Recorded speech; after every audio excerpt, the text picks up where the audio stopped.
Hi అండి, అందరికీ నమస్కారం. ఈరోజు వీడియోలో వచ్చేసి హోమ్ మేడ్ ధనియా పౌడర్ అండి. ధనియాల పౌడర్ని ఇంట్లోనే ఎలా తయారు చేసుకోవాలో చూసేద్దాం. అందరికీ తెలుసు, కానీ నేనైతే హోమ్ మేడ్ ధనియా పౌడర్నే వాడతాను. అయితే ముందుగా కడాయి పెట్టి పొయ్యి మీద ఇలా ధనియాల్ని ఫ్రెష్గా చేసుకొని మంచిగా ఫ్రై చేసుకోవాలండి. ధనియాల్ని ఇలా మంచిగా ఎర్రగా దోరగా వచ్చే వరకు మంచిగా ఫ్రై చేసుకోవాలి. కొంచెం వేడి ఉండగానే మిక్సీ జార్లో వేసుకోవాలండి.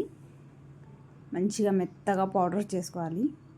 నేనైతే ఇంట్లోనే పౌడర్ చేసుకుంటా అండి. ఎంత అవసరం ఉన్నా కూడా నేనైతే ఇంట్లోనే ఈ ధనియాల పౌడర్ అనేది తయారు చేసుకుంటా. చాలా రుచిగా ఉంటుందండి. బయట పౌడర్లకి మనం తయారు చేసుకున్న దానికి చాలా తేడా ఉంటుంది.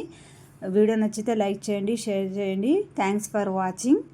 అందరు కూడా ఇలానే ట్రై చేయండి. ధనియాల పౌడర్ వీలైనంత వరకు మనమే హోమ్ మేడ్గా చేసుకోవాలండి. Thank you.